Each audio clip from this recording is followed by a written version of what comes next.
क्या मंगली कुंडली वाले लड़के का विवाह यदि मंगली कुंडली वाली लड़की के साथ कर दिया जाए तो क्या उसका मर्डर हो जाता है क्या? इंदौर की अभी एक घटना घटित हुई जिसमें लड़के का नाम राजा है और लड़की का नाम सोनम है। बताया जाता है कि दोनों कुंडलियां मंगली थी, दोनों की कुंडली में मंगल एक ही स्थान पर बैठा था और एक का मंगल उच्च राशि का था और दूसरे का मंगल नीच राशि का था। उन दोनों का विवाह कर दिया जाता है। विवाह के बाद उस राजा नामक लड़के के साथ जीवनांतक दुर्भाग्यपूर्ण घटना घटित हो जाती है, अर्थात उसकी हत्या कर दी जाती है। इस घटना के घटित होने के बाद ज्योतिषी जी जिन्होंने विवाह विचारा था वो सामने आकर कहते हैं कि हमने जब विवाह विचारा था तभी ये कह दिया था कि इनके साथ इस प्रकार की घटना घटित होगी, क्योंकि ये मतलब मंगली है इस प्रकार की, या मतलब इन्हें नुकसान होगा। ऐसा मैंने पहले ही कह दिया था। तो क्या उन्होंने कह दिया था या नहीं कह दिया था? लेकिन इस प्रकार की बातें अखबारों में प्रकाशित होना, इससे एक संशय तो पैदा होता है, क्योंकि मंगली तो हर घर में कोई ना कोई लड़का या लड़की मिल जाएगा। तो क्या कल से उनके मन में भय होगा कि हम भी यार मंगली हैं, हमारी जिससे विवाह हुआ है हमारा वो पत्नी भी मंगली है, क्या हमारे साथ ऐसा हो सकता है? ये विश्वास का संकट खड़ा हो जाएगा। इसलिए इसका स्पष्टीकरण दिया जाना बहुत आवश्यक है। मैंने बनारस हिंदू यूनिवर्सिटी से ज्योतिष से ही पीएचडी की है, इसलिए आप लोगों के सामने यह प्रमाण के साथ विषय रखता हूँ। हमारे ज्योतिषीय ग्रंथों में लिखा हुआ है कि अगर 12वें भाव में, लग्न में, चतुर्थे भाव में और सप्तम भाव में और अष्टम भाव में मंगल बैठा हो तो वो मंगली होता है। क्या मंगली होने से ऐसा होता है क्या? ग्रंथ में तो लिखा है कन्या भर्तृ विनाशाय भर्ता पत्नी विनाशकृत। कन्या जो है वो पति के लिए हानिकर होती है और पति पत्नी के लिए हानिकर होता है, लेकिन इसके लिए तो नियम बना हुआ है कि मंगली का विवाह अगर मंगली से कर दिया जाए तो सामान्य रहता, कोई दिक्कत नहीं होती।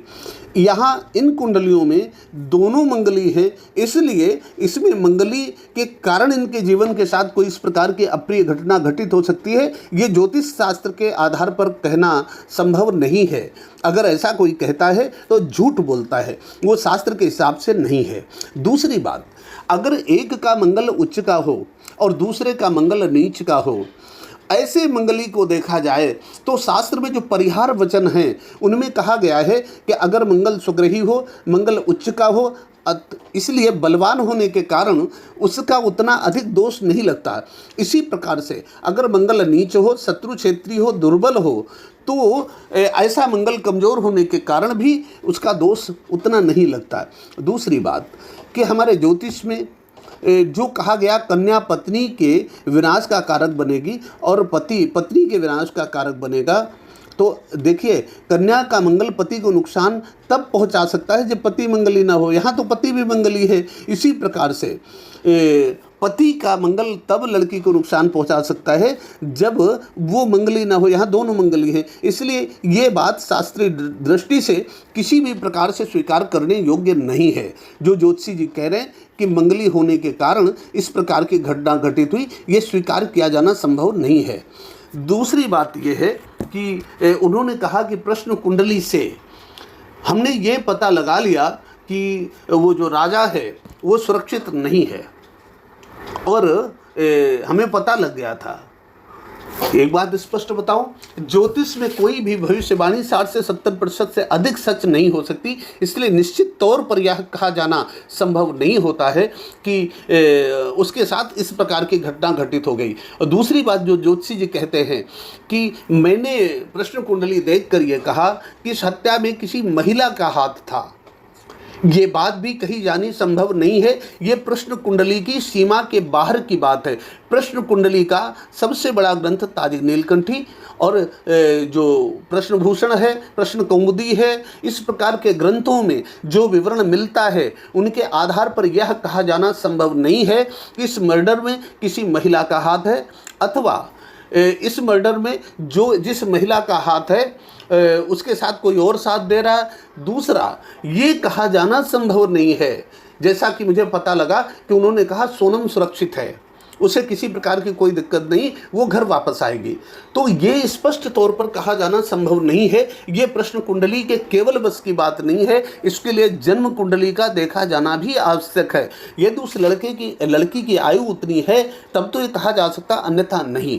तीसरी बात, ज्योतिषी जी ने महिला की फोटो उल्टी करके लटकाई और ये वो उपाय कि जिससे सोनम सुरक्षित घर आ जाएगी। बंधुओं याद रखिए, इस प्रकार से उल्टी फोटो लटका देने से कोई लड़की प्रदेश में हो, कहीं बाहर गई हो, उसे खोजा जाए, मिल न रही हो, तो इस प्रकार का टोटका कर देने से वो सुरक्षित वापस आ जाती है। ऐसा ज्योतिष के या तंत्र मंत्र के किसी भी ग्रंथ में कहीं विवरण नहीं मिलता है, इसलिए ये बात भी ज्योतिषी जी की शास्त्र सम्मत नहीं है। उन्होंने एक बात बोली कि मंगली के कारण इनके हनीमून पर अगर ये जाते हैं तो खतरे की आशंका है। देखिए, मंगली का इससे कोई लेना देना नहीं है, ये एक सहज सामान्य यात्रा है। और उसी प्रकार से कहीं जा रहे थे, अगर विदाई होकर घर जा रहे होते तो मुहूर्त बनता है या विवाह के समय मुहूर्त बनता है, लेकिन विवाह के बाद कोई कहीं भी जाए उसका कोई मुहूर्त नहीं बनता है। इसलिए इस बात को यहाँ लाना बिल्कुल गलत है, ये शास्त्र सम्मत नहीं है। इसके बाद उन्होंने एक बात कही कि 16 मई का विवाह मुहूर्त दिया गया था और बाद में 11 मई को शादी कर दी गई, इसलिए संभवतः ऐसा हुआ। याद रखिए कि 11 मई को भी विवाह का मुहूर्त था, इसलिए 11 मई को विवाह कर देने से इस प्रकार की दुर्घटना घटेगी, ये बिल्कुल दूर दूर तक संभव नहीं था। अगर ज्योतिषी जी ऐसा कहते हैं तो ये गलत बात है, ये झूठ बात है, ये शास्त्र सम्मत नहीं है। इसके बाद पता लगा कि सोनम की विदाई मायके से ससुराल 31 मई से पहले मत करना, ऐसा ज्योतिषी जी ने कहा था। 31 मई को भी दोपहर या शाम के बीच करना। हाँ, लेकिन सोनम की विदाई तो तीसरे दिन ही कर दी गई, अर्थात 14 मई को ही कर दी गई।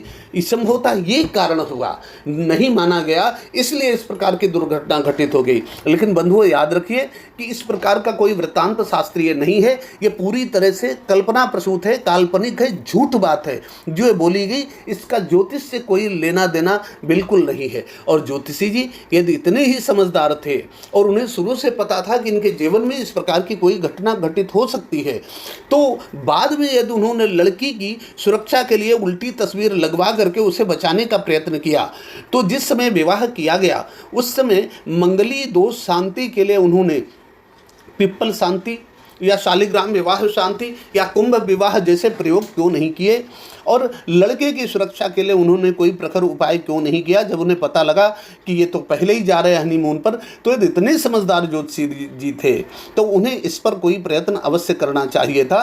यदि उन्होंने नहीं किया तो संशय होना स्वाभाविक है। इसके बाद जब बार बार ये कहा जाता है कि ज्योतिषी जी की बात नहीं मानी गई इसलिए अमंगल तो होना ही था, तो ज्योतिषी जी ने इसमें कौन सी बात शास्त्रीय आधार पर कही है जिसके कारण उनकी बात मानी जानी बहुत आवश्यक थी। अगर ज्योतिषी जी को इतना ही अमंगल लग रहा था तो उन्होंने इस प्रकार के कोई उपाय किए क्यों नहीं पहले से। यदि लड़की की तस्वीर उल्टी लटका करके और लड़की के सकुशल सुरक्षित वापस लौटने के लिए वो उपाय कर सकते थे, तो जब उन्हें पता था इस तारीख को हनीमून पर जा रहे हैं और वो मुहूर्त उनके हिसाब से नहीं था, तो उसकी सुरक्षा के लिए उन्होंने क्या उपाय किया या किस उपाय को प्रेरित किया गया कि ऐसा उपाय करो तो ये सुरक्षित लौट सकता है, तो ऐसा क्यों नहीं किया। दूसरी बात कि ज्योतिषी जी ने जितने भी ज्योतिषीय कारण दिए हैं उन कारणों का शास्त्र से मिलान करने पर कहीं भी ऐसा नहीं लगता है कि ये बातें वो जो बोले हैं ये ज्योतिष शास्त्र के अनुसार बोले हैं। ये ज्योतिष शास्त्र से ऐसी बातों का कोई लेना देना नहीं है। केवल इतनी बात है कि मंगली का विवाह अगर मंगली से किया गया है तो उनका दोनों का इस कारण से कोई अनिष्ट नहीं हो सकता है। ज्योतिषी जी की जितनी बातें हैं वो इसमें काल्पनिक है। मंगली होने से अगर नुकसान भी होता है तो कई बार थोड़ी बहुत बीमारी होती है, थोड़ा बहुत तनाव होता है, थोड़ा बहुत अन्य प्रकार का नुकसान होता है, लेकिन उससे सीधे किसी की हत्या कर दी जाएगी ये मंगली दोष का फल कदापि नहीं हो सकता। लाखों लोग ऐसे हैं जिनका जो मंगली नहीं है और उनका विवाह मंगली के साथ हुआ, उनके साथ कोई दुर्घटना नहीं घटित हुई। विश्व का बहुत बड़ा वर्ग है जो ज्योतिष को नहीं मानता, मंगला मंगली को नहीं मानता, उसके साथ तो ऐसी घटना नहीं घटित हुई है। इसमें एक और बात है कि मुझे संशय हो रहा है कि ज्योतिषी जी को ये जो सारी बातें वो बता रहे हैं इसकी सूचना के स्रोत उनके ज्योतिष के अलावा कुछ और हैं जो ज्योतिष में फिट करके और वो समाज को समझाने का प्रयास कर रहे हैं, क्योंकि इस प्रकार का जो परिणाम उन्होंने बताया है वो ज्योतिष के ग्रंथों के आधार पर, ज्योतिष शास्त्र के प्रमाणों के आधार पर संभव नहीं है। उनकी सूचना के स्रोत कुछ और हैं जो ज्योतिष से इतर हैं। उन पर भी गंभीरता से विचार किया जाना चाहिए इस मामले की सच्चाई तक पहुंचने की दृष्टि से। धन्यवाद।